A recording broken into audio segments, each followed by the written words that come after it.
हो बहसको साथमा गरिमा विकास बैंक, एक्सेस टु ऑल। गर्भदेखि बलियो भूगर्भ सिमेन्ट, भूगर्भ सिमेन्ट। कामना सेवा विकास बैंक, प्रगतिको आधार कामना सेवासँगको कारोबार।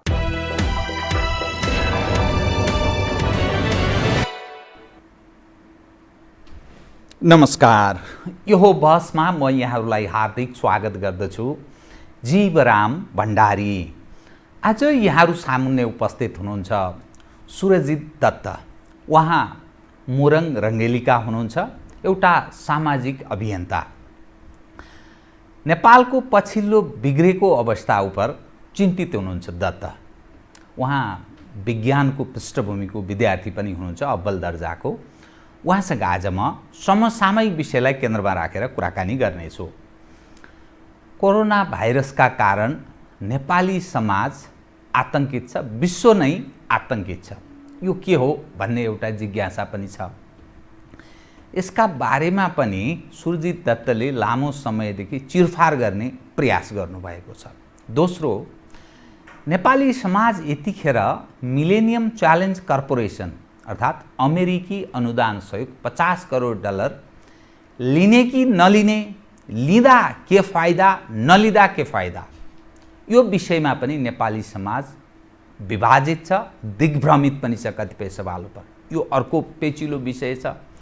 तेस्रो, नेपालमा यत्रो ठुलो परिवर्तन भयो, त्यो परिवर्तनको लाभ नेपाली जनलाई प्राप्त भयो कि नेपालका गिने चुनेका नेताहरूलाई भयो, यो एउटा जीवित प्रश्नको रूपमा रहेको छ।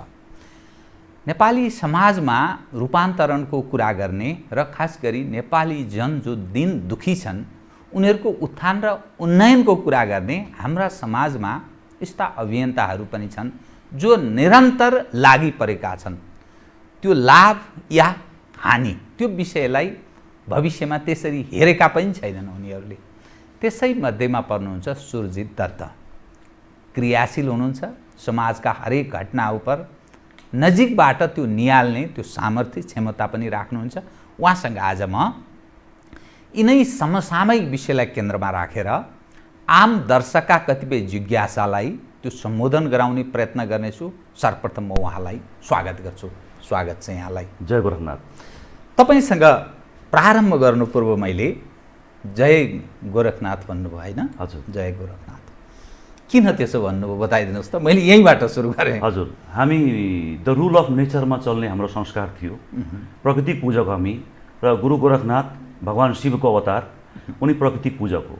र प्रकृति र संसारलाई संरक्षण गरेर बाँच्ने हाम्रो एउटा कल्चर थियो। त्यो ऋषिमुनिहरू दिएको, ग्रन्थहरूले दिएको कुरा। त्यसैले गर्दा गुरु गोरखनाथको यो आदेश, उहाँको सिद्धान्तलाई हामीले फलो गरेर म गुरु गोरखनाथको जहिले पनि फलो गर्छु। र त्यही भएर उहाँ नै सर्वेसर्वा भएपछि उहाँलाई मान्ने गर्छु। तर समाजमा परिवर्तन भयो, परम्परा, मूल्य, मान्यता, यी कतिपय हाम्रा पूर्वजहरूले स्थापित गरेका त्यो आदर्श पक्षहरूलाई पछिल्लो पुस्ताले ग्रहण गरेको पनि छैन र बहुत ठुलो उत्थान भयो, उन्नयन भयो, विकास भयो भन्ने दाबी गरिन्छ। तपाईँले जुन विषय उठान गरिरहनु भएको छ यसको वैज्ञानिक तथ्य उप म अरू विषय त उठान गर्छु नै, तपाईँ यसैको चाहिँ अलि स्पष्ट पारिदिनुहोस् भनेर। त्यो वैज्ञानिक तथ्य उप के तुक भन्ने ढङ्गको शासक प्रशासकहरू नेपाली समाजमा हावी छ। नेपाली जनबाट त्यो निर्वाचित छ, त्यो शासकको रूपमा स्थापित छ। यो कुरालाई मान्दैन। मुलुक निरपेक्ष भएको छ, त्यो आस्था, त्यो आस्तिक पक्ष समाप्त भएको छ र नास्तिक पक्ष हावी छ। यो कुरा अब के तुक छ बताइदिनुहोस् त। यस्तो अहिलेको स्थितिमा राष्ट्र मुलुक नै सापेक्ष भएपछि निरपेक्ष हुनै सक्दैन। त्यो कुरा पहिले ठुलो धर्मनिरपेक्ष र तपाईँको यो जुन शब्द एउटा छ त्यसको ठुलो भ्रमको खेती गरेको छ। दोस्रो कुरा, हाम्रो दर्शनले के भन्छ, सत्यलाई सत्ता मान्ने, तर त्यसपछि एउटा सत्यलाई सत्ता मान्ने। अर्को वर्ग छ सत्तालाई सत्य मान्ने। र बहुसङ्ख्यक आम नेपाली छन्, संसारका एउटा ठुलो एउटा के भन्छ सङ्ख्या छ जसले भ्रमलाई सत्य मानेका छन्। जस्तो म यो पश्चिमा वैज्ञानिकको उदाहरण दिन किन चाहन्छु भने यो मेरो बाध्यता हो। यदि हामी धर्म, संस्कृति, मौलिकताको कुरा गऱ्यो भने चाहिँ यो अन्धविश्वाससँग जोडिन्छ।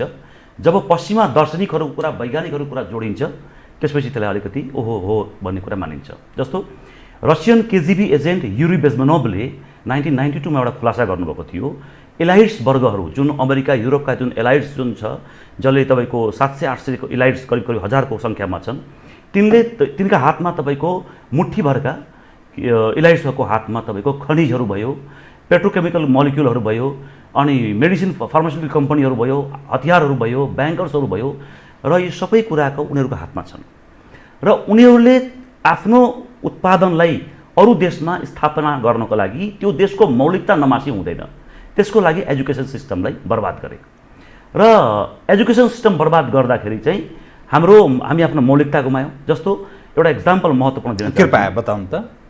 1815 मा बङ्गालको ब्याराकपुरमा एउटा विद्रोह भयो, सैनिक विद्रोह भयो अङ्ग्रेजको विरुद्धमा। त्यो कुरा इतिहासमा धेरै पढाइँदैन, लुकाइयो, तर अङ्ग्रेजको दस्तावेजमा त रेकर्डेड छ। र 1818 मा चिठी लेख्यो त्यहाँको एकजना गभर्नरले, लेख्दाखेरि के भन्यो भने अब हामी ढुक्क छौँ। किन ढुक्क छौँ भने यहाँका जुन जनता छन् उनले हाम्रो शिक्षा र हाम्रो पद्धतिलाई अपनाइसकेका छ, दे हेभ कपिड इट भनेपछि उनीहरू हाम्रो संस्कारमा ढलिसकेका छन्। भनेपछि हामी द रुल अफ नेचरमा चल्थ्यौँ, उनीहरूले द रुल अफ ल ल्यायो। रुल अफ ल भनेको संसारमा एउटै नियम, उसको आफ्नो सामान बेकाउनको लागि। अब म उदाहरण दिन चाहन्छु त्यसको के भन्छ हाम्रो मौलिकताको कुरामा, हाम्रो शिव गुरु गोरखनाथको कुरामा। गियोगार्गी गेयोर्गी उनले प्लानेटरी हार्मोनीको कुरा गर्नुभएछ। पाइथागोरसको जुन हामी सिद्धान्त पढ्छौँ उनले तपाईँको पूर्वीय दर्शन कुरा गर्नुभएछ। आइन्स्टाइनले जुडिक पोलिटिकल टेक्निकल कलेजमा पढाउँदाखेरि 24 वर्ष युवाले भने E=mc² होइन, यो गलत पढाउँदै हुन्छ भन्दाखेरि उनलाई निकालिए र आफ्टर फ्यु इयर्स उनी तपाईँको पुष्टि भयो। क्वान्टम थ्योरीमा उनी चाहिँ नोबेल पुरस्कार पाए। उनका नाम हो वर्नर हाइसेनबर्ग। उनले पनि आफ्नो पुष्टि के गरे भने मैले पूर्वीय दर्शनसँग परिचित भएपछि बल्ल थाहा पाएँ। र यो किन जोडेँ भने वर्नर हाइसेनबर्ग कुरा 1906 मा जस्तो अहिले ईश्वर छ कि छैन भन्दाखेरि कहाँ छ ईश्वर भन्नुपर्छ, ईश्वर छैन तैपनि हामी मानिरहेछौँ। यो त कस्तो हो भने हाम्रो निरञ्जन निराकारको हामी कुरा गर्छौँ पूर्वीय। होइन, यसमा कस्तो छ भने एकजना म थाइल्यान्डबाट फर्किँदाखेरि 2008 मा एकजना फादर मेरो छेउमा बस्नुभएको थियो। उहाँले मेरो नाम सोधेपछि म सनातनी हो, हिन्दू हो थाहा पाएपछि उनले एउटा अङ्ग्रेजीमा मलाई क्वेसन सोधे, तिमी हिन्दूहरू मूर्ति र तस्बिरको अगाडि फलफुल चढाउने कारण चाहिँ के, यसको लजिक के छ? म जवाब दिन सकिनँ फर 10 मिनट्स। त्यसपछि मैले उहाँलाई सोधेँ एउटा कागज देखाएर, यो मैले फ्याक्स पठाउँदाखेरि कागज जाने हो कि यस भाषाको म्याटर जाने हो? त्यसपछि अगाडि प्रसङ्ग बढाइनँ, मैले उहाँलाई साङ्केतिक गरेँ। अब 1906 मा जे थम्सन तपाईँको उनले इलेक्ट्रोन भनेको जुन हामी आँखालाई देख्न सक्दैनौँ पार्टिकल हो भनेर उहाँले नोबेल पुरस्कार पाउनुभयो। हामी देख्न सक्दैनौँ इलेक्ट्रोन, तर उहाँ पाउनुभयो। आफ्टर 30 वर्ष उहाँकै छोराले इलेक्ट्रोन भनेको वेभ हो भनेर नोबेल पुरस्कार पाउनुभयो। नोबेल पुरस्कार एकचोटि एउटा विषयमा पाइन्छ, तर त्यहाँ तोडियो उनको छोरा। तर वर्नर हाइसेनबर्गले के भनिदियो, न यो इलेक्ट्रोन हो न यो पार्टिकल हो, यो अद्वैत हो, यो इनर्जी हो, यो तपाईँको अद्वैत हो, यो माया हो। र उहाँले पूर्वीय दर्शनको दिनुभएको छ थ्योरी।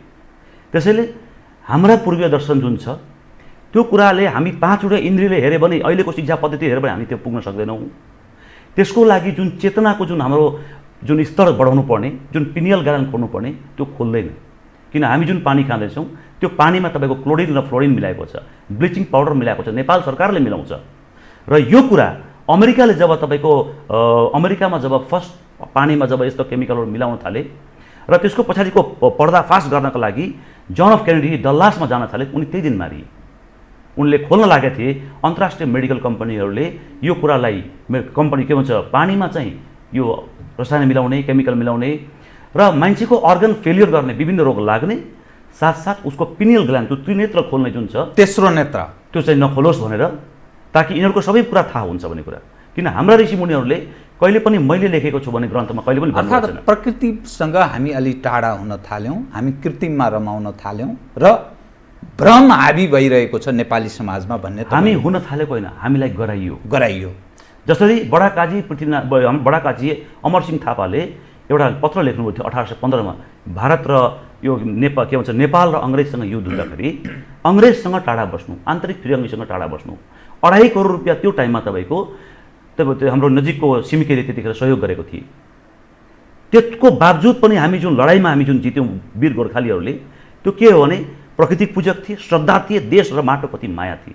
तर उनको पत्र फलो गरिएन। त्यसको नतिजा हो हामी पश्चिमा शिक्षा नीति, त्यो अघि मैले भने 1815 मा जुन विद्रोह भयो थियो बङ्गालमा, र 1818 मा पत्र लेखियो त्यो अङ्ग्रेजी गभर्नरले, बङ्गालको गभर्नरले, र 1830 मा एउटा तपाईँको हाउस अफ कमन्समा एउटा छलफलमा चाहिँ के भनेछ भने एउटा अङ्ग्रेज अफिसरले 12 वर्षमा चाहिँ 6 वर्षमा राति सुत्न पाइनँ दिल्लीमा हुँदा, जब 6 वर्षपछि मेरो अन्तिम कार्यकालमा जब गएँ म 6 वर्ष बङ्गालमा, रातभरि आनन्दले किन सुतेँ भने किन विद्रोहको बिगुल फुक्ने चान्सेस देखिनँ मैले, किन उनीहरूले हाम्रो धर्म, हाम्रो संस्कृति, हाम्रो व्यवहार आचरण सबै अपनाइसकेको छ।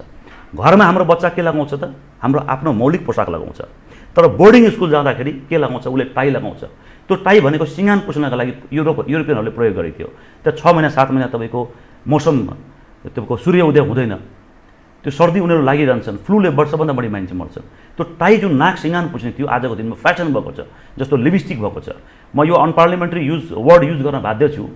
लिपस्टिक जुन तपाईँको आयो यसको बारेमा हाम्रो जुन सभ्यतामा अहिले लिपस्टिक प्रयोग नगरिकन तपाईँको फ्यासनै हुँदैन, यो अचम्म के लाग्छ भने उनीहरूलाई थाहा पनि छैन कि लिपस्टिकको कहाँबाट आयो। प्यारिसको वेश्याहरूले आफ्नो यौनाङ्गको कलर कस्तो छ भनेर ती कलर उनले ओठमा दल्ने गर्थे, सिम्बोलिक रूपमा दल्थे, ग्राहकले थाहा पाओस् भनेर। त्यो आजको दिनमा हाम्रो सभ्यतामा आएको छ। योभन्दा दुर्भाग्यहरू के हुनसक्छ? त्यसैले हामीले पश्चिमालाई जुन नक्कल गऱ्यौँ, त्योबाट जुन इन्फ्लुएन्स भयौँ, हाम्रो जुन दर्शनमा सत्य त्यो कुरा थियो नि, इमान्दारी कुरा, त्यो तपाईँको इन्फ्लुएन्सबाट होइन, त्यो आचरणमा आफै आउँथ्यो, त्यो मोटिभेसन आउँथ्यो त्यसले।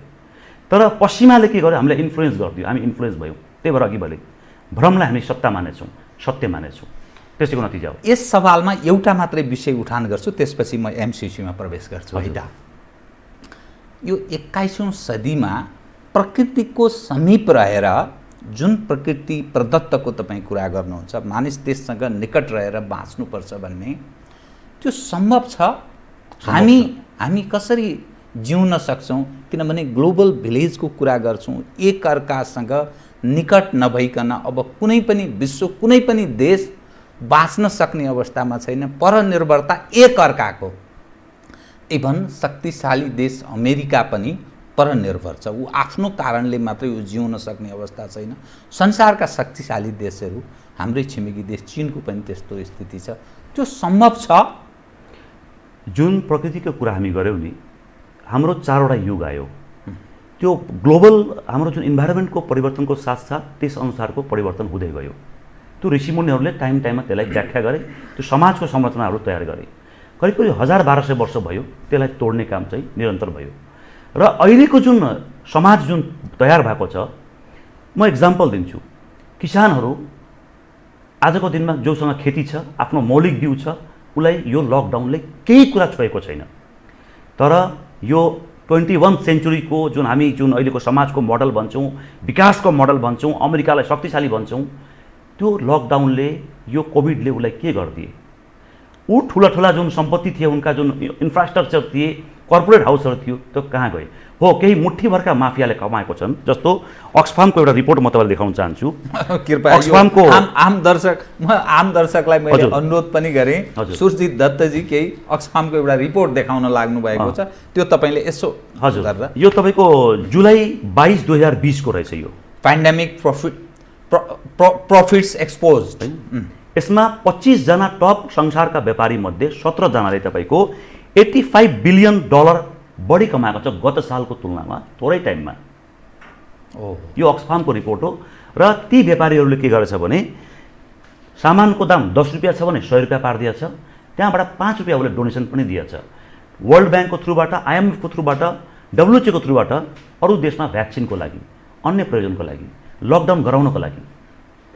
किन? संसारलाई तपाईँको एउटा सानो मुठीमा पार्न खोजेको छ अनलाइनको थ्रुबाट, क्यासलेस ट्रान्जेक्सन, सबै कुरा मोनिटर गर्ने कुरा। एनिवे म तपाईँको प्रकृतिक कुरामा जोडौँ। एउटा जर्मन यात्री हाम्रा पहाडतिर आएको थियो, नेपालका कुनै पहाडमा। उनले के थाहा पायो भने मोक्ष भूमि भनेको नेपाल हो। जब माथि जान्छ अक्सिजन लेभल कम हुन्छ र मोक्ष प्राप्त गरिन्छ। र मोक्ष प्राप्त गर्नको लागि उसको जीवन कम छ भने, उसको टाइमिङ कम छ भने, जुन ठाउँमा अक्सिजन कम छ त्यसको आयु चाहिँ लामो हुने गर्छ। तर उनी विश्राम गर्ने बेलामा उनी अलिअलि नेपाली सिकिसकेका थिए।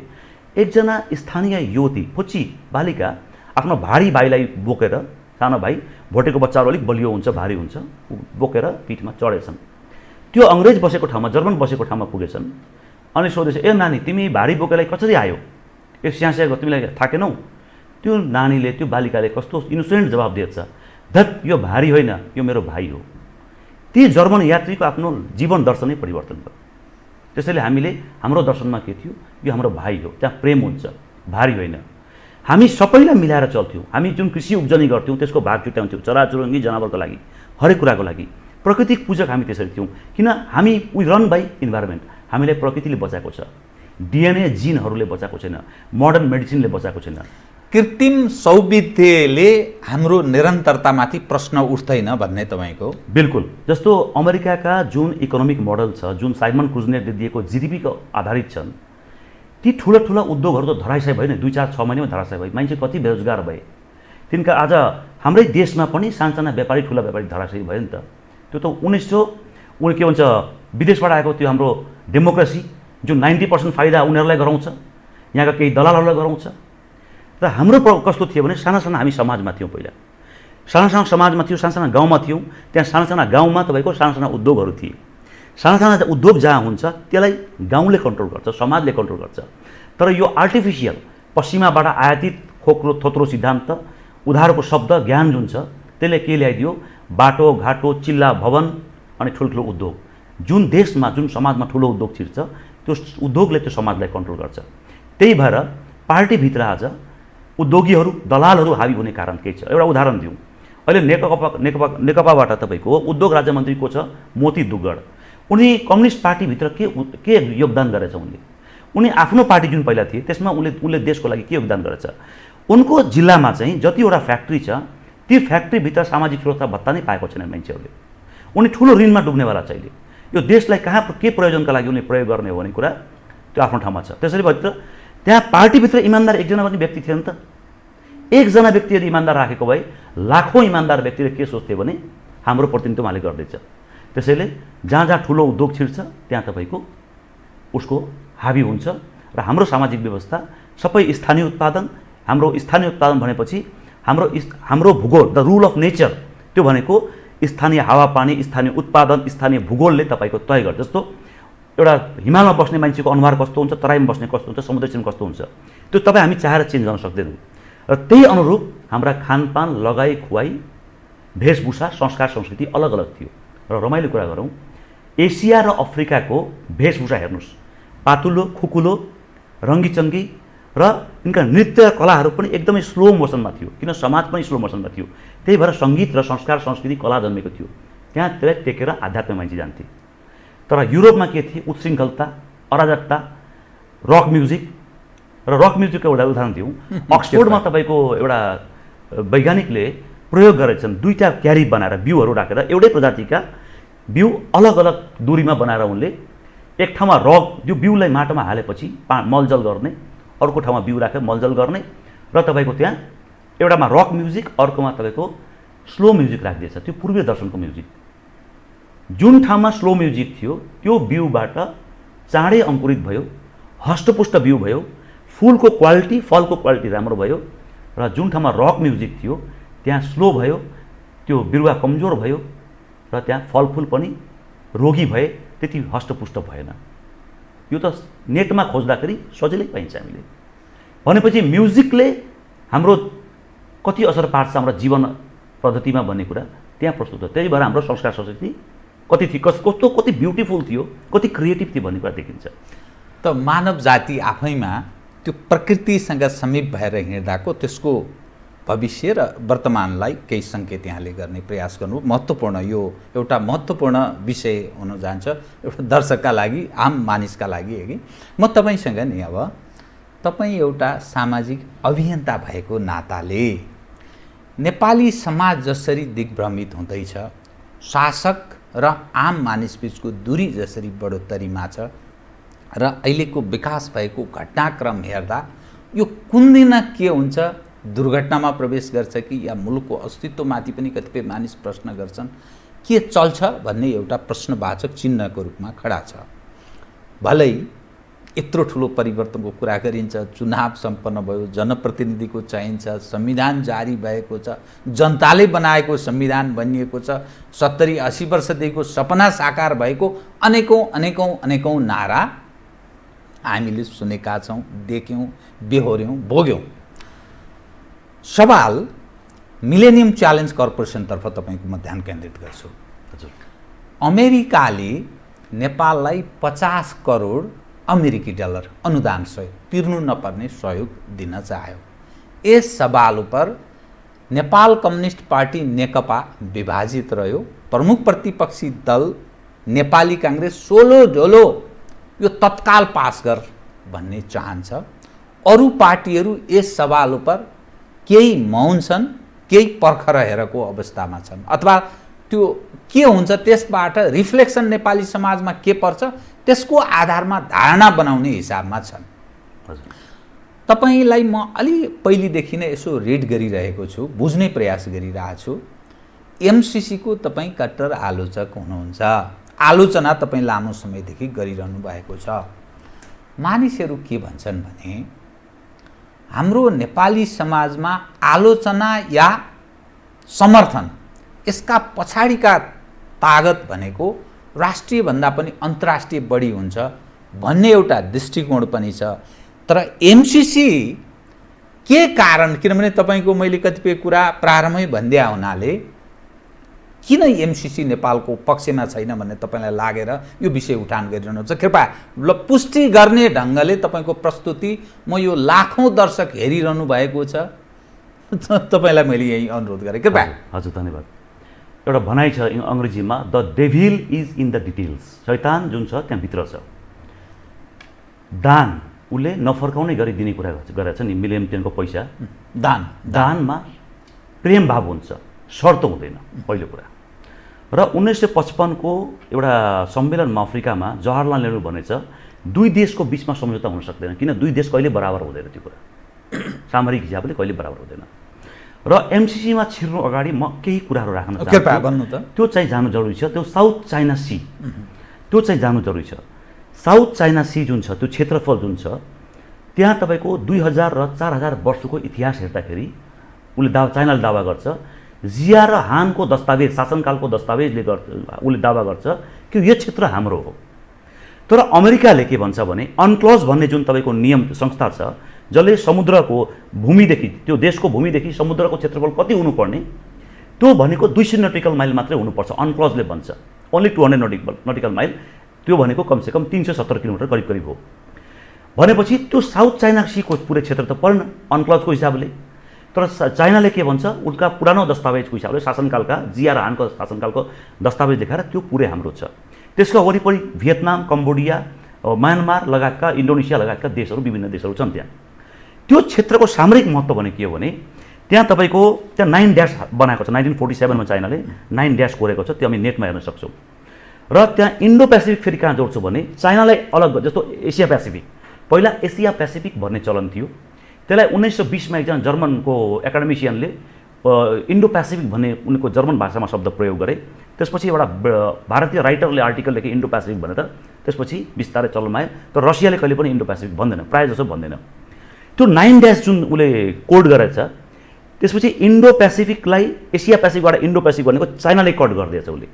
त्यो यदि ग्लोबमा हेर्ने भने इन्डो पेसिफिक टाइप गरेर त्यो जस्ट भारत लगायतका देश र यी देशहरू र केही क्षेत्रफल, समुद्री क्षेत्रफल, एसिया पेसिफिकका केही क्षेत्रफल, साउथ इस्ट एसियाका केही देशहरूलाई जोडेर इन्डो पेसिफिक बनाइदिएछ तिनीहरूले। र इन्डो पेसिफिकमा भित्र तपाईँको साउथ चाइना सीको जुन भूभाग छ, त्यसको ब्युटी र पोटेन्सियलिटी के हो भने त्यसमा तपाईँको 11 बिलियन ब्यारल तेल छ। त्यहाँ 11 बिलियन ब्यारल तेल, अझै बढी हुन सक्छ, अझै बढी हुन सक्छ। अनि तपाईँको 109 ट्रिलियन क्युबिक फिट ग्यास छ त्यहाँ, नेचुरल ग्यास छ, अझै बढी हुन सक्छ। र त्यही अन्तर्गत त्यो एकाधिकार चाइनालाई नहोस् भनेर अमेरिकाले छिमेकी देशहरूलाई उचाले, भियतनामलाई, म्यानमारलाई अनि तपाईँको इन्डोनेसिया देशहरूलाई तेल ग्यास माथिको कब्जाको नियत किन 200 नटिकल माइल भनेपछि त त्यो साउथ चाइनासित एकाधिकार उसको भएन, अमेरिका त्यो चाइनाको त भएन।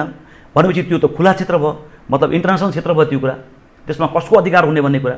तर त्यहाँ केही साना साना टापुहरू छन् कहिले भियतनामले क्लेम गर्छ, कहिले फिलिपिन्सले क्लेम गर्छ।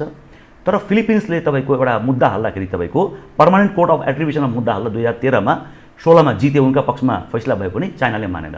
र चाइनाले त्यो साउथ चाइना सी भित्रको त्यहाँ तपाईँको टापुहरू केही खडा गरे, जहाँ उसको एयर बेस, नेभी बेस, सैन्य बेसहरू स्ट्रङ रूपले एउटा खडा गरेछ। अब तपाईँको अर्को कुरा गर्छु, त्यो क्षेत्रमा वर्षेनी $7 ट्रिलियन को व्यापार हुन्छ। 7 ट्रिलियन त्यो क्षेत्र किनभने सर्टकट डिस्टेन्स छ, त्यो संसारलाई जोड्ने छोटो दूरी छ त्यो, र त्यो चाइनालाई सोधेर जानुपर्छ त्यहाँ, न त जान दिन अरू देशलाई पनि। र करिब करिब व्यापारको 30% हिस्सा त्यहाँबाट हुन्छ। अब फिलिपिन्सले मुद्दा हाल्यो, जिते, उसलाई दिएन। यता ओकिनावामा, जापानको ओकिनावा भन्ने सहरमा जुन तपाईँको अमेरिकन सैनिक छ, त्यसको फाइटर प्लेन 2.5 घन्टामा उडेर आउँछ त्यो क्षेत्रमा, ऊ त्यहाँ के भन्छ जासुसी गर्न। तर यसले कहिलेकाहीँ गाली गर्छ, उसको राडारहरूले उसले जाम गरिदिन्छ, ऊ फर्किनुपर्छ। एक खालको द्वन्द्व छ त्यहाँ। अमेरिकाको पुरै इन्ट्रेस्ट त्यो खनिजमा छ, त्यो व्यापार क्षेत्रलाई रोक्नु छ, किनकि चाइनाको जुन संसारभरिको जुन वर्चस्व छ नि, त्यो वर्चस्व रोक्नको लागि साउथ चाइना सीको भ्यालु त्यो हो। दोस्रो कुरा, जस्तो माली भन्ने देश अफ्रिकाको दोस्रो ठुलो सुन खानी देश, त्यहाँ उनले सुनको टेन्डर गर्दाखेरि अमेरिकाले आफ्नै व्यापारीहरू, उनका जुन व्यापारीहरू छन्, केही Andrew Carnegie, Nelson Rockefeller, David Rothschild लगायतका जुन व्यापारीहरू छन्, यी व्यापारीहरूले अरूको नाममा चाहिँ युरोपबाट, त्यहाँ तपाईँको फ्रान्सबाट, अरू देशबाट टेन्डर गरे सस्तोमा, तर चाइनाले त्यो प्रोजेक्ट पाए। तर अमेरिकाको एउटा बानी के छ भने, हामी तपाईँ सबैले बुझेका छौँ, उसको आफ्नो स्वार्थ पूर्ति गर्नको लागि उसले डेमोक्रेसीको नामले होस्, स्वतन्त्रताको नामले होस्, मानवाधिकारको नामले होस्, काउन्टर टेररिजमको नामले होस्, अथवा अन्य विभिन्न बहानाले हतियारको नाममा उसले छिर्छ। त्यहाँ पनि के गर्यो, राइभल जन्माइदिए। राइभल जन्माएर मालीमा आतङ्कवाद जन्माए गभर्मेन्टको विरुद्धमा, र फ्रान्स र अमेरिकाको प्लेन गएर तिनका त्यो राइभलको उसमा हानेन, चाइनिज प्रोजेक्टमा हाने, त्यहाँ उसलाई बर्बाद गरे। यसरी त्यसैले अमेरिकाले चाइनाको जुन एकलौटी संसारभरि जुन वर्चस्व छ, त्यो वर्चस्व रोक्नका लागि उसले यो सबै गरिरहेको छ। त्यसमध्ये एमसिसी एउटा पार्ट हो। जस्तो तिब्बतलाई टुक्राउनको लागि 3टा नियम ल्याए, 3 अलग अलग टाइममा ल्याए। अहिले भर्खरै केही महिना अगाडि तिब्बत स्वतन्त्र राष्ट्र हो भनेर पेरिस कोर्टले तपाईँको दर्ता नै गरेको छ। स्वतन्त्र राष्ट्र भएपछि त्यहाँबाट निर्वासित जुन गुरुहरू छन्, जुन भारतमा बसिरहेका छन् धर्मशालामा, तिनलाई नै मान्यता दिने र तिनलाई नै फन्डिङ गरिरहेछ। भनेपछि तिब्बत टुक्राएर चीनलाई कमजोर पार्ने एउटा रणनीतिमध्ये एमसिसी एउटा महत्त्वपूर्ण कम्पोनेन्ट हो। र हाम्रो देशलाई उसले प्रयोग गर्ने यो लोभ देखाएर, यो लोभ कसरी हो भने अब म पुष्टि गर्छु। उनी ठिक छ, तपाईँ पुष्टि गर्नु। र उनीहरूको एउटा दाबीलाई चाहिँ मैले यसैमा प्लस गरेँ। हजुर, एमसिसी र आइपिएसको जन्म, त्यसको हिसाब किताब नगरी मानिसहरू त्यसै जोडिदिन्छन्, विरोध गर्छन् भन्ने प्रश्न पनि छ। कृपया हजुर, आइपिएसमा म आउँछु। जस्तो पहिलामा जोडौँ, श्रीलङ्कालाई 2018मा $39 बिलियन दिए, सैन्य सहायता दिए, नफर्काउने गरी श्रीलङ्का लिए 2018मा। त्यसपछि तपाईँको यही 480 जुन हामीलाई रकम दिइरहेछ, त्यही रकम बराबरको एमसिसी मार्फत दिने उसलाई प्रस्ताव राखे, लिने उसले एक खालको छलफल गरे। जब त्यहाँ सोफा र एक्सा भन्ने सम्झौता अन्डर टेबल हाले, त्यो सोफा भनेको स्ट्याटस फोर्स अफ एग्रिमेन्ट छ, अर्को एक्सा भनेको एक्विजिसन क्रस सर्भिस एग्रिमेन्ट छ। एक्सा भनेको के हो, सोफा भनेको म व्याख्या गर्छु उसको बारेमा। त्यो विवाद भएपछि त्यहाँका जुन ऊ थिए तपाईँको श्रीलङ्काका एमसिसीका डाइरेक्टर जेनरल एडरम्यान, उनलाई नागरिक समाज लगायतका विपक्षीहरूले राखेर कुरा सोधे, यो अनुदानलाई हामी सान्ता क्लजको गिफ्ट बुझौँ भन्दाखेरि उनले जवाब दिएको छ, त्यो अहिले पनि युट्युबमा राखिरहेको छ। सान्ता क्लजको गिफ्ट हो भनेर भन्दाखेरि श्रीलङ्कनहरूले there is no free lunch, उनको यही भाषा छ त्यहाँ। पहिलो कुरा उनले के भनेछ भने, हाम्रो अमेरिकाको जुन व्यापार घाटा भइरहेछ, त्यो व्यापार घाटा पूर्ति गर्नको लागि हामीले यो बाटोघाटो बनाउने, त्यहाँको करिडोरहरू बनाउनेको कारणले गर्दा त्यो निश्चित त्यो व्यापारलाई सुनिश्चित गर्नको लागि, व्यापार घाटा सुनिश्चित गर्नका लागि त्यसमा अमेरिका, जापान र भारत, इन्डिया कुरा जोडेछ उनले। त्यो इन्डियाको त्यो अमेरिकन व्यापारी, त्यो पनि पुष्टि गर्छु म, कसरी इन्डियाको व्यापारी अमेरिकन व्यापारी भए, जापानिज व्यापारीहरू, यिनीहरू सबै त्यहाँ व्यापार गर्न सुनिश्चित गर्नको लागि यो कुरा त्यहाँ उनले लजिक राखे। र अर्को एउटा जानकारी गरौँ, रोबर्ट स्टेफन फोर्ड, उनी तपाईँको सिरियामा चाहिँ राजदूत भएर आएको थियो अमेरिकाका लागि, अमेरिकन राजदूत थिए सिरियाका लागि। उनी त्योभन्दा पहिले बगदादमा थिए, सेकेन्ड डिप्लोमेट। त्योभन्दा पहिले अल्जेरियामा थिए, इजिप्टमा थिए। उनी जुन जुन देशमा गए ती देशमा आत्मघाती हमलाहरू भए। उनी आत्मघाती दस्ता बनाउन एक्सपर्टिज हुनुहुन्छ। उहाँ बगदादमा गए, आइएसआई जन्माए, सिरियामा गए, गए लगत्तै आत्मघाती दस्ता त्यहाँ जन्माए, अनि सिरियाको एगेन्स्टमा भयो। यो रेकर्डेड छ। त्यस्तै तपाईँको त्यतिखेर एलियाना बी टेप्लिस थिए यहाँ के भन्छ राजदूत नेपालमा। त्यतिखेर एमसिसीको प्रस्ताव गएको। जब उनी श्रीलङ्का र मालदिभ्सको लागि गए त्यतिखेरै एमसिसीको लागि गए। अमेरिकाले आफ्ना दूतावासमा त्यस्ता होनहार ट्रेन गरेका क्रिमिनल, जो टाई सुटमा क्रिमिनल हुन्छ अर्काको देशमा, त्यस्ता क्रिमिनललाई त्यहाँ बोलाउँछ। त्यो मैले त्यसलाई क्रिमिनल भन्छु, राजदूत भन्दिनँ। इन द नेम अफ एम्बेसडरको भेषमा तिनीहरू पठाएको हुन्छ। त्यो मेरो आफ्नो दृष्टिकोण हो त्यो। अब आउँछु तपाईँको आइपिएसको कुरा। आइपिएसको कुरा गर्छु। कतिले भन्छ यो आइपिएसको अङ्ग होइन। ठिक छ, आइपिएस भन्दा अर्को कुरा जोड्न मन लाग्यो। यदि एमसिसीको तपाईँ वेबसाइटमा जानुहुन्छ भने फर्स्ट कन्ट्री को थियो त? माडागास्कर। कृषिमा उनले अनुबन्ध भए एमसिसीको नाममा। रमाइलो कुरा, दुःखलाग्दो कुरा, कति लाख हेक्टर जग्गा देऊ भन्ने दक्षिण कोरियाको कम्पनीलाई एमसिसीले लिजमा दिइसकेको छ फर 99 इयर्स ओल्ड, 19 वर्षको लागि पामको खेती गर्नका लागि। जुन पामको तेल हुन्छ नि त्यसको खेती गर्नका लागि त्यहाँको गभर्मेन्टलाई थाहा छैन। कति हजार हेक्टर जग्गा वरुण भन्ने भारतीय कम्पनीले दिइसकेको छ, त्यही पामको लागि त्यो थाहा छैन। त्यो विवाद भएर त्यो टुट्ने अवस्था आयो। कुन कुन कन्ट्री भए, कुन कुन छुटे भनेपछि $39 मिलियन सैन्य सहायता श्रीलङ्काले लिए। तर यत्रो ठुलो रकम किन लिएन श्रीलङ्काले? किन? उनले के भन्यो भने सोफा र एक्सामा चाहिँ कस्तो हुन्छ भने एक्सामा सैन्य सबै सहयोग दिनुपर्छ, सँगै जोइन्ट अपरेसन हुन्छ। र तपाईँको सोफा भनेको वर्दी लगाएर ऊ घुम्न पाउँछ मार्केटमा हतियार लिएर, ऊ माथि कुनै कानुन लाग्दैन यदि अपराध हुन गयो भने। एक्सा भनेको जोइन्ट मिलिट्री ट्रेनिङ र साथसाथ तपाईँको उसलाई रासन खाने पानी लजिस्टिकहरू बेसहरू दिनुपर्छ। अब आइपिएसको कुरा गर्छु। कतिपय विज्ञहरूले, यहाँ कतिपय विज्ञहरू छ, सो कल्ड फ्रड एकाडेमिसियन भन्छु म, सो कल्ड फ्रड एकाडेमिसियन। उनी विदेशबाट उनलाई फन्डिङ गरे हुन्छ, जस्तो प्रायोजित हुन् ती, प्रायोजित जस्तो अलिकति म जोड्न खोजेँ। कृपा के आधारमा प्रायोजित भन्नुभयो? म भन्छु, अब ये विद्यावारिधि गरेका छन्, विभिन्न अक्सफोर्डहरूमा पढेका छन्, कोही विभिन्न विश्वविद्यालयहरू अमेरिकाका या कतिपय अरू देशका विश्वविद्यालयका प्रोफेसरहरू पनि त्यस्तो दाबी गरिरहेका छन्। एमसिसीलाई त्यो रूपमा हेरिनु हुँदैन है भनेर दाबी गर्छन्। विद्याको कुरा गर्नु भने एकाडेमिक कुरा, पिएचडी कुरा गर्नुभयो। बङ्गलादेशको मोहम्मद युनुसले माइक्रो फाइनेन्समा उनी नोबेल पुरस्कार पाए। अमर्त्य सेनले नोबेल पुरस्कार पाए। तपाईँलाई जानकारी गरौँ, रथचिल फ्यामिलीको जुन चेलीबेटी अथवा छोराछोरीको बिहा हुन्छ आफ्नै परिवारमा बिहा हुन्छ, बाहिर हुँदैन। तर अमर्त्य सेनको वाइफ चाहिँ रथचिल फ्यामिलीको रहेछ, नोबेल पुरस्कार पाए उनी। त्यही इकोनोमिक मोडललाई हामीलाई डुबाएको छ।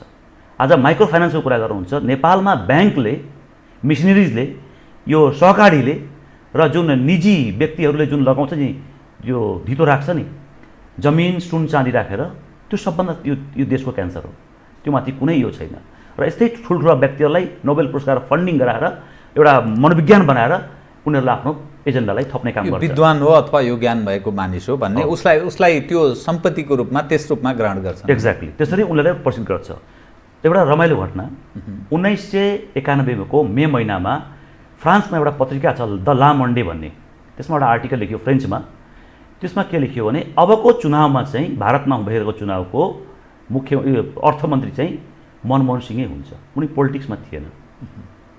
केही व्यक्तिहरूले, इन्डियन व्यक्तिहरू जो फ्रेन्च बुझ्थे, उनले आफ्नो साथीभाइलाई सेयर गरे। त्यतिखेर त्यो क्रिटिकको लागि लेख्नलाई लेखे।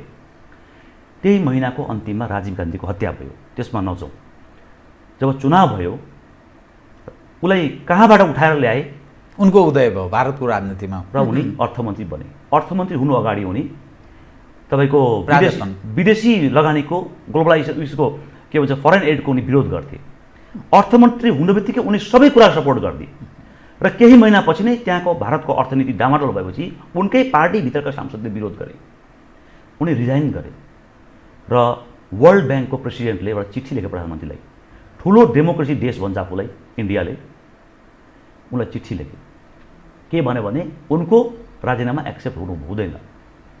यो सानो कुरा होइन। यो पी चिदम्बरमको टाइममा त्यस्तै भयो। त्यतिखेर त उनीहरू विज्ञप्ति निकाले, उनको एक्सेप्ट हुनु भएन। भरे खोज्दा जाँदा के भेटियो भने पी चिदम्बरम, मनमोहन सिंह त 10 वर्ष काम गरेको रहेछ वर्ल्ड ब्याङ्कमा। हाम्रो युवराज छतिवड़ाजी पोलिटिसियन त होइन, उनी गभर्नर थिए। उनको बायोडाटा मेरो अगाडि छ। उनी केबाट आए? युवराज खतिवडा ठिकै तपाईँ यो एमसिसी हुनु र एमसिसीमा तपाईँको अर्थ मन्त्रालयसँग जोड्नु, विद्युत प्राधिकरणसँग जोड्नु यो संजोग होइन र केही रिपोर्टहरू मसँग छ। मैले यसैमा एउटा थपेँ अनि त्यसपछि तपाईँले अलिक थप स्पष्ट पारिदिनु होला। प्रधानमन्त्री केपी शर्मा ओलीले आफ्ना समकक्षी साथीहरूसँग यदि युवराज खतिवडालाई मैले यो क्याबिनेटमा निरन्तरता दिन सकिनँ भने र एमसिसी पास गर्ने स्थिति बन्न सकेन भने पश्चिमाहरू रिसाउँछन्, हामी यसै पनि समाप्त भइसकेका छौँ, आर्थिक हिसाबले हामी तन्नमा अवस्थामा छौँ, सरकार चल्न सक्दैन, टाट पल्टिन्छ, वर्ल्ड ब्याङ्क, एडिबी लगायत आइएमएफ साराका साराले उनीहरूले असहयोग गर्छन्, अमेरिकनहरूले असहयोग गर्छन्, युरोपियनहरूले असहयोग गर्छन्, हामी बाँच्न सक्दैनौँ भनेर हारगुहार गरेको कुरा अफ द रेकर्ड भनिएको हुनाले मैले त्यो कसैले जसले मलाई भन्यो त्यो कुरा मैले भन्न चाहिनँ। तपाईँ युवराज खतिवडाको कुरा गर्दै हुनुहुन्थ्यो, युवराज खतिवडा नभए चल्दैन है, पत्याउँदैनन् पश्चिमाले, यसै पनि हामी कम्युनिस्ट भनेर आलोचित छौँ र त्यसकारण उहाँलाई अब अर्थमन्त्रीबाट उहाँले आफ्नो विशेष आर्थिक सल्लाहकारको रूपमा लानु भएको छ। के भन्दै हुन्थ्यो तपाईँ युवराज खतिवडाको? तपाईँले भनेकै कुरामा जवाफ आइसक्यो। जसरी मनमोहन सिंहले राजीनामा गर्दा वर्ल्ड ब्याङ्कको प्रेसिडेन्टले चिठी लेखे भारतको प्रधानमन्त्रीलाई कि यो एक्सेप्ट हुनु हुँदैन, त्यो ओलीजीको सम्मानीय प्रधानमन्त्रीजीको भनाइ भनेको काइन्ड अफ दबाबै हो, त्यो अघोषित रूपले त्यही कुरा हो, यसरी बुझिन्छ।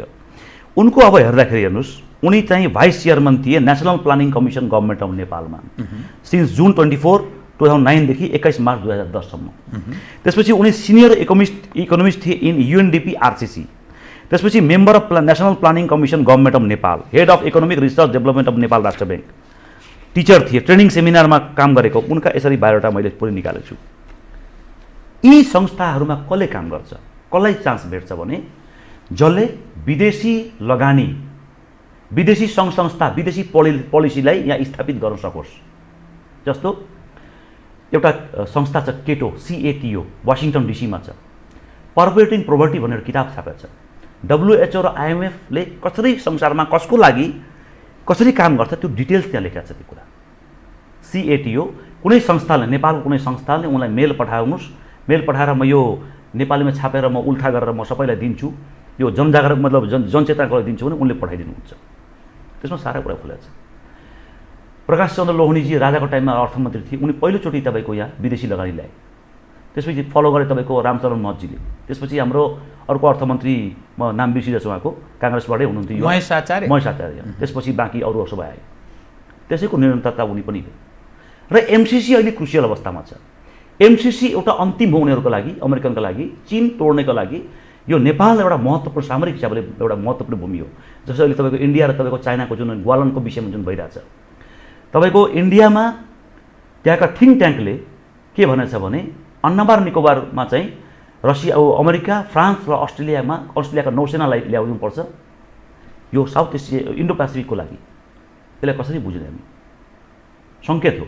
र एउटा रमाइलो कुरा, जुन 20 जना सैनिक मारिए ग्वालनमा, कुनै पनि सेनाले आफ्नो विगतलाई देखेर उसले स्ट्राटेजी बनाउँछ। जस्तो कारगिलको युद्ध जुन भयो, गोर्खा सेनाको रेजिमेन्टलाई अरू सेनाहरू गए सकेन, गोर्खा रेजिमेन्ट त्यहाँ गए, किन उसलाई जाडोले त्यो पहाडमा उनीहरू हुर्केका जन्मेको उनको क्षमताले गर्दा उनी त्यहाँ सके, कारगिललाई कब्जा गर्न सके। बिहारका रेजिमेन्ट त कहाँ जन्मे तिनीहरू त गर्मीको ठाउँमा, त्यसलाई त्यस्तो गर्मीमा किन पठाइदियो भनेपछि त्यहाँ पनि तपाईँको अमेरिकन सेनाहरूको, अमेरिकन CIA को इन्फ्लुएन्स इन्डियन सेनामा रहेछ भन्ने कुरा देखियो। तपाईँको के लडाइँ गराउन चाहन्छ, उत्तेजना फैलाउने अनि त्यसपछि दुईटा देशबीच तनाव। साउथ चाइना सीमा एउटा तनावको माहौल खडा गरेछ अमेरिकाले, किन उनी आफै एक्लै लडेर सक्दैन। उनी भियतनाम, फिलिपिन्सहरूलाई सबैले देशलाई उनले उचाल्ने काम गर्दैछ। यस्तै यता भारतलाई उचाल्ने काम गर्छ र भारत एक खाले पछिसकेको छ। भारत फस्ने पछाडि कारण छ। फेरि 1943मा 47मा अङ्ग्रेज गयो, 43तिर के गर्यो भने जुन इलाइटहरू छन्, ब्रिटिस जुन पावरमा बसेका मान्छेहरू छ, छोड्न अगाडि के गर्यो भने केही परिवारलाई उनीहरूले ट्रस्ट खडा गरेर उनले त्यहाँका महत्त्वपूर्ण जमिन उनका नाममा गरिदिए। जस्तो गोदरेज भन्ने कम्पनीको नाम सुन्नुभयो होला, त्यो भनेको थर हो।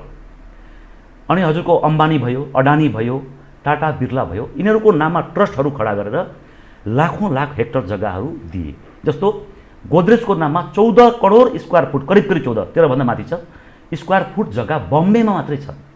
त्यसको वर्षको 900 वर्षको लागि लिजमा दिएको छ अङ्ग्रेजले त्यतिखेर सम्झौता वर्षको 13 रुपियाँ हो। 1947 देखि 14 रुपियाँ गर्न सकेको छैन। 1 रुपियाँ कुनै पनि प्रधानमन्त्रीले बढाउन सकेन। यो मुद्दा पनि बनेन अहिलेसम्म।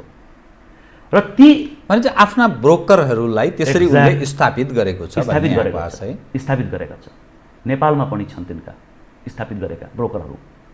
आज नेपालमा देखिएका केही ब्रोकरहरू जुन छन्, जुनको हालिमुहाली छन् राज्य सत्तामा, तिनैका ब्रोकर हुन्। तिनीहरूले चलाइरहेछन्। अनि यो एमसीसी को सवाल उपर नि नेपाललाई सहयोग गर्ने अमेरिका सबभन्दा पुरानो देश रहेछ। अब एमसीसी अन्तर्गत जो अनुदान तपाईँले दान ठिकै शब्द प्रयोग गर्नुभयो, दानमा कुनै शर्त हुँदैन, दिइने चिज हो, किन शर्त भन्ने ठिकै प्रश्न उठान गर्नुभयो।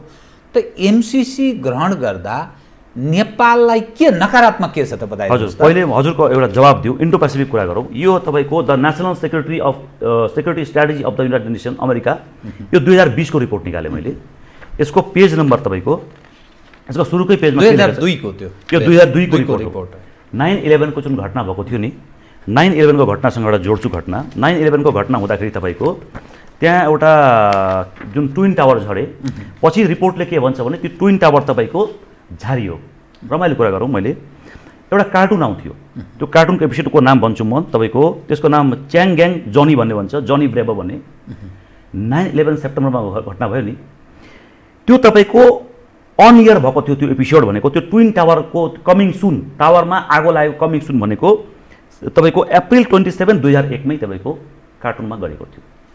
यो कुरा मैले ट्विन टावरको त्यो कल्पना गरेको उसै बेला त्यतिखेरै आउँदैछ भनेर त्यो अप्रिल महिनामा आएको छ, 24 अप्रिलमा। जस्तो टाइटानिक डुबेको छ नि त, म यो इन्डो पेसिफिकमा छिर्न अगाडि भन्दैछु। टाइटानिक जुन डुब्यो 14 अप्रिल 1912 मा टाइटानिक डुबेको छ।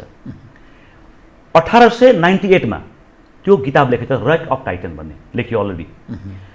जुन नर्थ अटलान्टाको 400 नटिकल माइलमा जुन ठाउँमा, जुन अवस्थामा, जुन टाइमिङमा डुबेको छ, डेट होइन, जुन परिकल्पना त्यहाँ गरेको थियो किताबमा, हुबहु तपाईँको टाइटानिक पनि त्यसरी नै डुबेको छ। अब यसमा किन निकालेको कुरा भने उनीहरूले पहिलेदेखि स्क्रिप्ट गर्दो रहेछ कुरालाई, यो धेरैवटा घटनासँग जोडिन्छ। त्यसमा किन टाइटनमा को डुबेको थियो? एक्चुअली टाइटन डुबेको होइन, ओलम्पिया डुबेको हो। ओलम्पियाको कोड नम्बर 400 थियो, टाइटनको 401 थियो। यो पछि म भन्छु कसरी भन्ने कुरा। ओलम्पिया पुरानो जहाज थिए र यो जेपी मर्गान रसिलहरूको जुन फ्यामिली छ, यिनीहरूले फेडरल रिजर्भ ब्याङ्क त्यति वर्षसम्म खडा गरेको थिएन र यिनका जुन कम्पिटिटर्स थिए 3 जना, उनले विरोध गरे। यो फेडरल रिजर्भ ब्याङ्कको जुन प्रक्रिया छ यो गलत छ भन्दाखेरि, अमेरिकाको लागि घातक छ, संसारको लागि घातक छ, विरोध गरे। र ठिक छ, त्यो कुरा बिर्सौँ। टाइटानिकमा हामी जाँदैछौँ, एकदम यो सुरक्षित यात्रा हो, राम्रो यात्रा हो, एकदम ऐतिहासिक यात्रा हुन्छ भने सबै इलाइट आफ्नो कम्पिटिटर्सहरू त्यसमा राखे र जेपी मर्गान त्यो दिन गएन, ज्वरो आएर। तर उनी फ्रान्समा भेटिए, होलिडे मनाएको देखियो र त्यो डुब्दाखेरि त्यसमा लाइफ बोट कम थियो र त्यहाँ डुबे। हजुरको त्यो पुरै जहाज डुबे, तिनका सबै कम्पिटिटर्स डुबे र 23 डिसेम्बर 1913 मा फेडरल रिजर्भ ब्याङ्क खडा गरियो, जुन अहिले पनि अमेरिकन गभर्मेन्टको अन्डरमा छैन र त्यसको विरोध गर्दाखेरि अब्राहम लिङ्कन मारियो। र अस्ति भर्खरै तपाईँको यो विषयमा ट्रम्पले कुरा उठाउँदाखेरि मेरो अनुमान के छ भने यो सेप्टेम्बरमा उनी मारिन सक्छ भन्ने एउटा अनुमान छ मेरो। अब यो स्ट्राटेजीको ट्रम्पले विरोध गरेको हुना अहिले विरोध गरेछ उनले चाहिँ, यो फेडरल रिजर्भ ब्याङ्कको विरोध गरेछ। सेप्टेम्बरभित्र उनी चुनाव अगाडि मारिन पनि सक्छ मेरो आशंका हो यो। जस्तो फाइनली रिपोर्टमा पढ्दैछु, finally the United States will use the moment of opportunity to extend the benefit of freedom across the globe. We will actively work to bring the hope of democracy, development, free markets and free trade to every corner of the world. Democracy उनले व्याख्या गरेको democracy, जुन डेमोक्रेसीमा नेपाली जनता अथवा संसारको कुनै जनतालाई फाइदा हुँदैन, 90% उनीहरूलाई फाइदा हुन्छ, संसारको सम्पत्ति कब्जा हुन्छ। डेमोक्रेसी उनीहरूले व्याख्या गरेको। र अर्को डेभलपमेन्ट भनेको छ र free across the world, free trade across the world. South China सीसँग जोड्न खोजेको छ। जुन चाइनाले साउथ चाइना सीको जुन एरिया कब्जा गरेको छ त्यो फ्री हुनुपर्छ, त्यो ओपन हुनुपर्छ, त्यो हामीले उपयोग गर्न पाउँछ, त्यसको रिसोर्स हामीले गर्न पाउँछौँ भनेर भनेको छ त्यो कुरा। जस्तो जमिनदेखि 200 नटिकल माइल भनेपछि त्यहाँ एमसीसी चीनमाथि हस्तक्षेपकारी भूमिका निर्वाह गर्ने उद्देश्य सहित हेतुले आएको छ। साउथ चाइना सीमा उसको नजर छ। साउथ चाइना सी एउटा भयो र तिब्बत टुक्राउने, तिब्बतलाई अलग पारेपछि चीनलाई कब्जा गर्न सकिन्छ, त्यसको लागि भारतलाई पनि प्रयोग गर्छ। अब यिनका अन्तिम पान्नामा यहाँ तपाईँको व्हाइट हाउसको सिग्नेचर छ, यहाँ यसमा लेखेको छ The United States will deliver great development assistance through the new Millennium Challenge account to nations that govern justly, invest in their people and encourage economic freedom. यो त 2002 को रिपोर्टमा लेखेको छ र उनीहरूले के भने थियो ट्विन टावरको हमलापछि काउन्टर टेररिज्म यो शब्द याद राख्नु होला मैले यो हटाएँ अर्को तपाईको 2017 को रिपोर्टमा तपाईँलाई देखाउँछु यसमा तपाईको पाना नम्बर 39 हुन त पाना नम्बर 4 21 र 24 मा 34 मा उनीहरूले अरू देशलाई कसरी आफ्नो प्रभाव नेसन फर्स्ट भनेर इन्फ्लुएन्स गर्छ यसमा केही महत्त्वपूर्ण क्रम पढ्न अनुमति मागे कृपया पाना नम्बर 39 यो डकुमेन्ट चाहिँ यो रहेछ national security strategy 2017 The United States will modernize its development financial tools so that US company have incentive to capitalize on opportunity in developing countries. US का कम्पनीहरू तेस्रो मुलुकमा गएर आफ्नो नाफाको लागि जानुपर्छ भन्ने उसको एउटा पोलिसीमा आउँछ With these changes, the United States will be left behind as the other state as use investment and project finance to extend their influence. In addition, the US government must not obstacle to US company that want to conduct business in the developing country. US government को कुनै policy त्यस्तो हुनु हुँदैन जुन कि उनको कम्पनीले तेस्रो देशमा काम गर्दाखेरि अप्ठ्यारो अवरोध होस् अर्को महत्त्वपूर्ण कुरा क्यापिटलाइज अन न्यू टेक्नोलोजी शीर्षक छ we will incorporate innovative technologies in our diplomatic and development program हामीले इनोभेटिभ टेक्नोलोजी ल्याएर डेभलपमेन्टको प्रोग्रामहरू लान्छौँ फर एक्जाम्पल डिजिटल टेक्नोलोजिज अब मैले क्यासलेस ट्रान्ज्याक्सन कुरा पहिला धेरै यो लकडाउनभन्दा 7 हप्ता अगाडि गरेको थिएँ क्यासलेस ट्रान्ज्याक्सनमा तपाईँलाई जिरो पार्दिन सक्छ 2010 को टेड टक शोमा बिल गेट्सले के भनेको थियो बिल गेट्स जो कि नन मेडिकल मान्छे हो उसलाई माइक्रोसफ्टको मालिक भनेर चिनिन्छ 1 डजनभन्दा बढी भ्याक्सिन कम्पनीको औषधि कम्पनीको मालिक हो र रोचक पनि कुरा गरौँ पूर्वीय सभ्यताको कुरा गर्नुभयो जसले अघि त्यसको जोडो बिल गेट्ससँग उनी दुब्लाउँदै गए उनलाई इन्डियन फुड एकदम मन पर्थ्यो दुब्लाउँदै गए उनलाई खाना रुचेन त्यसपछि उनलाई पूर्वीय दर्शनसँग सम्बन्धित एकजना साथीले भन्नुभयो तिमी गएर त्यहाँ दान गर तिमीसँग यति पैसा छ उनी $1 billion Bill and Melinda Gates फाउन्डेसनबाट डोनेसन गर्ने तय गरे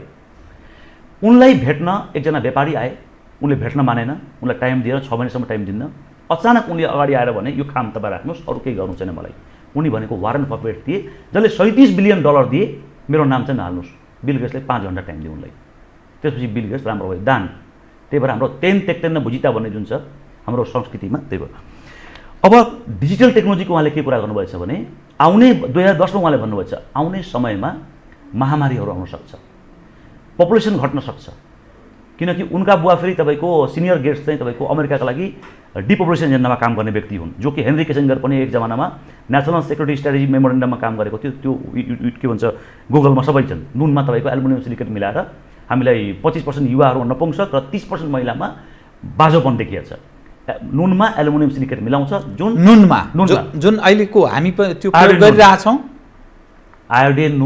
आयोडिन हाम्रो शरीरमा चाहिने आयोडिन पर्याप्त मात्रामा दालमा पाइन्छ त्यहाँ अति आवश्यक बढी मात्रामा आयोडिन खुवाएर त्यो समस्या देखेको छ अर्गान फेलियरहरू देखेको छ विभिन्न समस्या देखेको छ त्यो डिपपुलेसन एजेन्डामा काम गर्ने बिल गेट्स र हेनरी किसिन्जर हो अब टेक्नोलोजीलाई डेभलप गर्ने कुरा गर्यो उनले त्यहाँ के भनेछ भने अझै हामीले टेक्नोलोजीमा अगाडि बढेन भने त्यो टेड टक शोमा त्यो टेक्नोलोजीको माध्यमबाट भ्याक्सिनको माध्यमबाट रिपोर्टिङ सिस्टमबाट पपुलेसन कन्ट्रोल गर्छौँ भनेर उहाँले भनेको छ त्यो एक शब्द 4 बजेर 4 मिनट 32 सेकेन्ड फरवर्ड गरेर हेर्नुहोस् त्यो युट्युबमा सारा कुरा बनाएको छ तर त्यसलाई अपव्याख्या पनि धेरैले गर्यो र बिल गेट्सले एउटा महत्त्वपूर्ण के कुरा गरेको छ भने आउने महामारीको लागि आर्मी पुलिस मात्रै त्यो कुरामा सहभागी गराउनुपर्छ महामारीमा आर्मी पुलिसको काम के यसको रमाइलो पाटो बनाउँ द टाइम्स अफ इजरायलले के छापेको छ भने त्यसमा आर्टिकल मोसादको चिफले कोभिड आएपछि हामीले पहिलोचोटि योभन्दा पहिला हामी पोलिटिकल कुराहरू ह्यान्डलिङ गर्थ्यौँ पहिलोचोटि हामीले यस्ता कुराहरू ह्यान्डलिङ गरेका छौँ इजरायली मिलिट्री इन्टेलिजेन्सको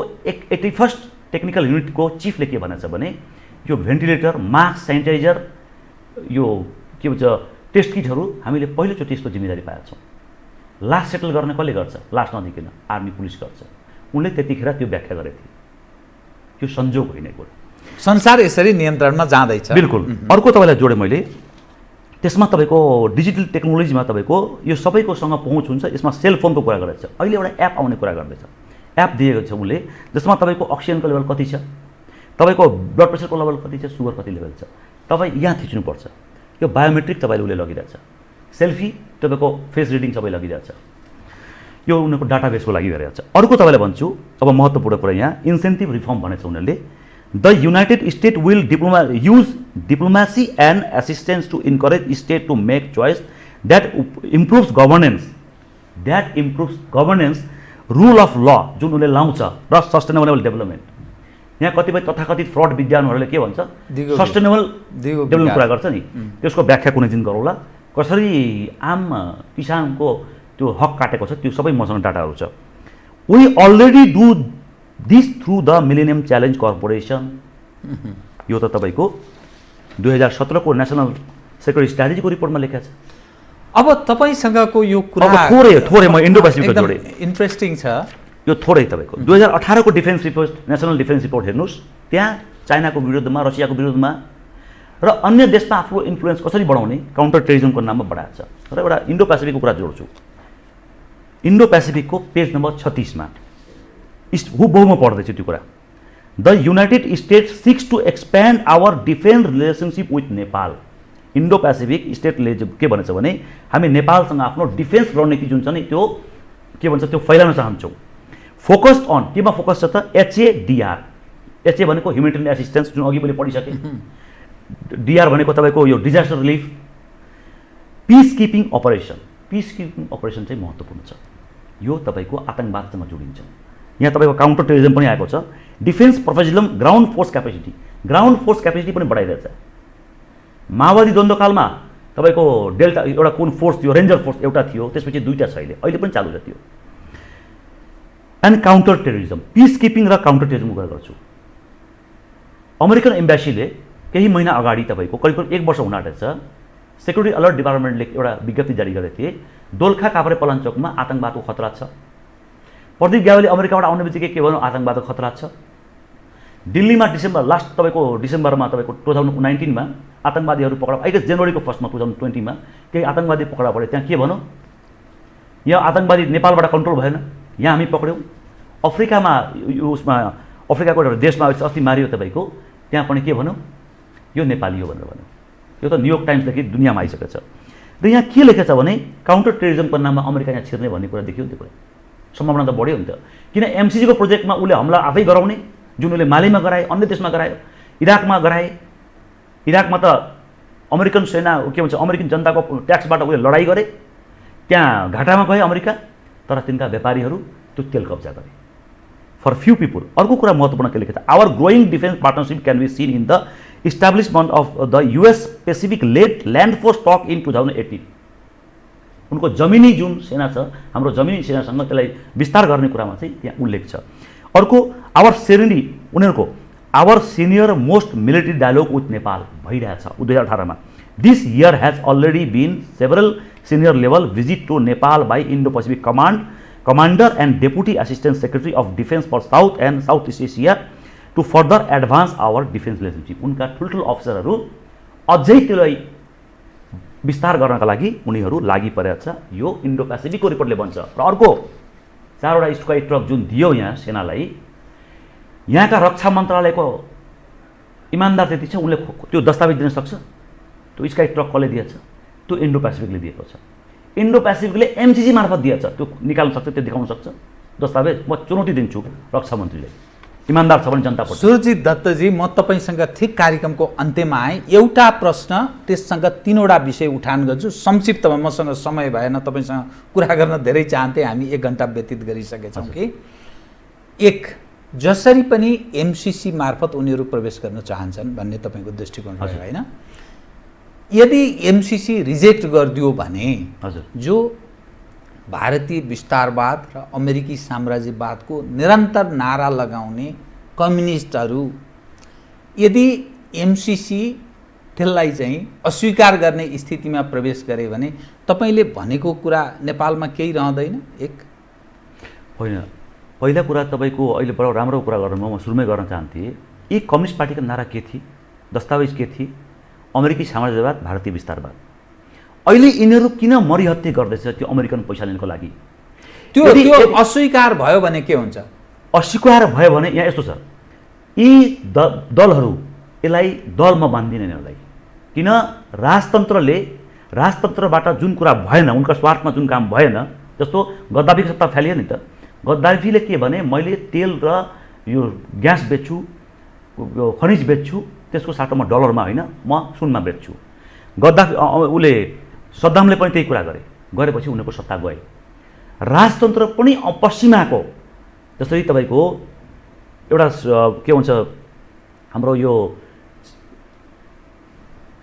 चीन विरुद्ध एउटा गतिविधि भएको थियो नि, नाम मैले खम्पा जुन तुहियो नि हो, यो राजतन्त्रबाट राजाबाट यो नेटवर्कबाट नहुने भएपछि यिनीहरूले आफ्नो सिस्टम लादे, डेमोक्रेसीको नाममा ललिपप देखाएर जनतालाई बुल बुल्याम पारेर। आज भन्नुहोस् यी पार्टीहरूका नेताहरूलाई को अनुभव के थियो डेमोक्रेसीको, लोकतन्त्र गणतन्त्रको, यिनको अनुभव के थियो? कम्युनिस्ट त आफै फेल्युर, एउटा जुन फेल्युर कुरा हो त्यो त चिजबिस्कै फेल गरिदिएछ त्यो कुरा, एउटा रसियन वैज्ञानिकले। त्यो विषयमा लामो विषय छ, त्यो नजाउँ।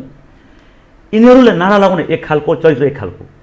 यिनीहरू सत्तामा पुग्नका लागि जुन कुकर्महरू गरेछ नि, अमेरिकाले छोड्दैन। एमसीसी जसरी पनि आउँछ, नचाहे पनि आउँछ। एमसीसी आयो भने अमेरिकाको दबावमा आउँछ, एमसीसी आएन भने चाहिँ चाइनाको दबावमा आउँदैन। अनि त्यसले नेपाली जनताको बसमा छैन यो कुरा। त्यसले के उत्पन्न हुन्छ नेपालको आन्तरिक अवस्था? एमसीसी आइदियो भने हामी गृहयुद्धमा फस्छौँ, जातको नाममा, क्षेत्रको नाममा। यो कन्फर्म हो कुरा, अमेरिकीले छोड्दैन त्यो कुरा, किन अमेरिकी स्वार्थ, अमेरिका एकदम क्रूर छन्, उनका इतिहास पनि क्रूर छन् होइन। तर एमसीसी आइदियो भने, नदियो भने चाहिँ जुन नाकाबन्दी, जुन अप्ठ्यारो पार्छ नेताहरूलाई, त्यो हामी नेपाली जनता यदि एकजुट भयो भने हामीलाई फाइदा के हुन्छ भने हामी आत्मनिर्भरबाट देशलाई बलियो बनाउन सक्छौँ। आत्मनिर्भरको अर्को कुनै विकल्प छैन।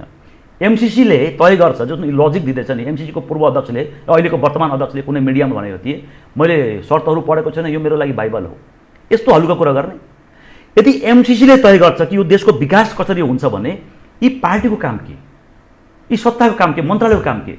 अहिले कोभिडको विषयमा जुन WHO को रिपोर्ट अनुसार काम गर्दछ, वर्ल्ड ब्याङ्क अनुसार यिनीहरू काम गर्दछ, यदि उनीहरूले WHO ले चलाउने हो भने यो देशको मन्त्रालय के काम, यी सिस्टम के काम, कसले चलाएको छ भन्ने तपाईँको निष्कर्ष? यो केही इलाइट वर्गहरू छन्, त्यसका फाइदाको लागि अहिले संसारलाई तपाईँको एउटै गभर्मेन्टमा बनाउनको लागि एउटै सरकार, एउटै सेना, सबैतिर यो देशलाई उनीहरूलाई मार्केटको हिसाबले हेरेछ। हाम्रो सभ्यतामा यो संसार परिवार हो, उनीहरूको लागि मार्केट हो। यो सबैलाई एउटै ठाउँमा बाँधेर यो सारा कुरा चुस्ने, अहिले जस्तो ब्याङ्किङ प्रयोग गरेर यो लकडाउनमा त मान्छेको त अर्थनीति बिग्रियो। तपाईँले तिर्नुपर्ने किस्ता, तपाईँले तिर्नुपर्ने ब्याज, त्यो विषयमा गभर्मेन्टले खोइ एड्रेस गरेको छ। भ्रष्टाचार केमा हुन्छ त्यो कुरामा मात्रै लबी गरेको छ। त यो समग्र जो तस्बिर तपाईँले बताउनु भयो, अब कुन कोर्समा जान्छ भने आधा मिनटमा सकिदिनुहोस् त, कुन कोर्समा जान्छ हाम्रो अवस्था? यो सबै घटनाक्रम हेर्दाखेरि नेपाली जनता यदि पार्टीको झन्डा उनका लागि महत्त्वपूर्ण छ भने, मातृभूमि महत्त्वपूर्ण होइन भने हामी डुब्यौँ। हामी घुँडा टेकाएर बङ्गालमा जसरी तपाईँको भुकमडी ल्याएर तपाईँको त्यहाँ घुँडा टेकाएर त्यहाँ अवस्था दुरवस्था गरिदिए, हाम्रो त्योभन्दा पनि दुरवस्था हुनेवाला छ। होइन भने हामी एक हुनुपर्छ। र अहिलेको ब्याङ्किङ जुन ब्याज छ, किस्ता छ, एमसीसी लगाएको मुद्दा, राज्यले जुन अराजक र भ्रष्टाचार अनवान्टेड कुरामा जुन खर्च गर्दैछ, विदेशी एजेन्डा ल्याउँदैछ, त्यो सबै नरोकी हुँदैन। र हामी स्वावलम्बन, हाम्रो आफ्नो मौलिकतालाई अगाडि सारेर हाम्रो लोकल स्थानीय उत्पादनलाई प्राथमिकता राखेन भने, हाम्रो स्थानीय उत्पादनलाई प्राथमिकता राख्ने र हामी कमभन्दा कम विदेशी सामान प्रयोग गर्ने, नत्र भने हामी परनिर्भर हुन्छौँ। एउटा किसानले पैसा कमाएर घिउ बेचेर रक्सी खायो भने त भएन नि, पैसा त बाहिर जाने भयो फेरि। त्यसैले हामी आफ्नो सामानलाई मात्रै प्रयोग गर्नु पर्यो, कमभन्दा कम। पार्टीको झन्डा बोकेर राष्ट्रियता हुँदैन, नेपाली झन्डा बोकेर राष्ट्रियता हुँदैन, व्यवहारमा लागू गर्नु पर्यो त्यो कुरा। विदेशको सामान हामी प्रयोग गर्ने यहाँ, अनि हाम्रै सामान यहाँ चाहिँ उपेक्षित हुने। हामी भारतमाथि परनिर्भर छौँ, त्यो तोड्नु पर्यो कि परेन हामीले? अन्यथा हामी नेपाल साइनबोर्डमा छौँ, गुलामी हामी अलरेडी। जो देश कहिले पनि स्वतन्त्र दिवस मनाउँदैन, त्यो देश हामी लगभग व्यवहारले, आचरणले, नागरिकतामा हामी नेपाली छौँ, अनुहारले नेपाली छौँ, आचरण संस्कारमा हामी नेपाली पनि छैनौँ। तथाकथित बनाएको सोकल डेभलपमेन्टको एउटा हिस्सा हामी छौँ। हामी रोबोट छौँ, हामी मसिन जस्तै छौँ, जसको चेतना हुँदैन। र मलाई लाग्छ नेपाली जनताको अहिलेसम्म पनि त्यति उहाँको चेतना स्तर अझै पनि अधोगतिमा गएको छैन। र चाँडैभन्दा चाँडै हामी जाग्नुपर्छ जस्तो लाग्छ। र म यही अनुरोध गर्न चाहन्छु। हस्, धन्यवाद छ है तपाईँलाई। जय गोरखनाथ। आदरणीय दर्शकवृन्द, उहाँ हुनुहुन्थ्यो सुरजित दत्त, सामाजिक अभियन्ता। समसामयिक विषयलाई केन्द्रमा राखेर गरिएको कुराकानी। म सहित मेरो सम्पूर्ण युनिटलाई कार्यक्रमबाट बिदा दिनुहोस्। तर यो हो टेलिभिजन, हेर्दै रहनुहोला। नमस्कार।